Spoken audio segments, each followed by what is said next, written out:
Good morning, this is Will Faerber from Art to Ride, and today I want to take a moment to talk about the 2012 Olympic Games and what we've seen so far. At this point in the competition, we've seen the three-day event and we've seen the first round, the first 2 days of the dressage, and it's been a very interesting Olympic Games for everybody who is concerned about the welfare of the animals, as I think we are finally seeing a little bit of a change in everything this year. I want to first congratulate the British team, Carl Hester especially, for showing us the way back to some kind of sanity in the horse business. Here we see a man who is training his own horses from the very beginning, developing them classically, and now winning on the Olympic stage. He and his student both. So it's just wonderful to see someone who's doing it right, showing that these practices such as the rollkuring and things like this, these abusive practices that have become so prevalent in our sport, that are really on the verge of making a mockery of our sport. And it's so wonderful to see people finally able to see someone doing it right. For years now, people have asked me at clinics and things, well, who should we watch? Who should we watch? And you know, it used to be Klaus Backenhall, and he's gone, and before him, or at the same time as him, Ulla Salzberger, who rode very classically. But then for a couple of years now, we've had nothing but hollow-backed horses, and the result of the rollkur out in the ring. That, or just horses that are expensive horses that people have bought for millions and millions of dollars, you know, buying their way into the sport.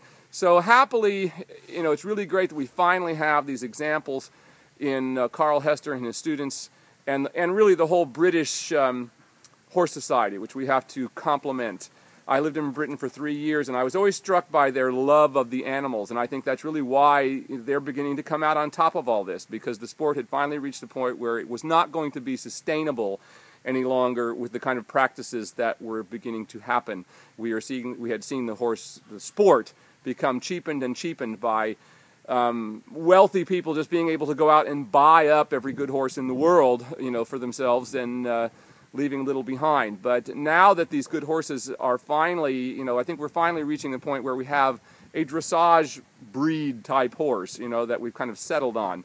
And I think we're seeing that in Carl Hester's horse and in quite a few of the others that have very similar movement and breeding.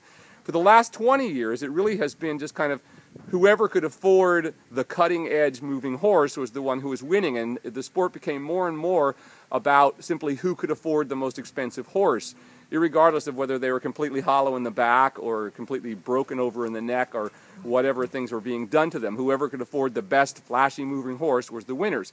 But now that we're getting to a point where now these same horses are getting into the hands of the same type of horse, are getting into the hands of more and more riders, and the kind of riders who really make horses. You know, people ask me all the time, well, what do you think of this person or that person? Well, to me, it all comes down to whether they make horses or not. You know, for someone to call themselves a trainer, and that's what dressage is, the word means training. The sport lies in the day-to-day development of the horses. That's where the real sport lies. So for people to be able to buy horses for millions of dollars and buy themselves for a ticket to the Olympic Games has only cheapened the sport. But happily, we're beginning to see what happens when that happens. When people do that. And more people are waking up to the fact that horses ought to be lasting years, and are going, wait a minute, these horses that people are spending $1 million you know, for, they're finished in a year or two. They've already burnt them out and they've moved on to the next one. You know, that just proves once again, you know, how really not dressage riding that has been going on.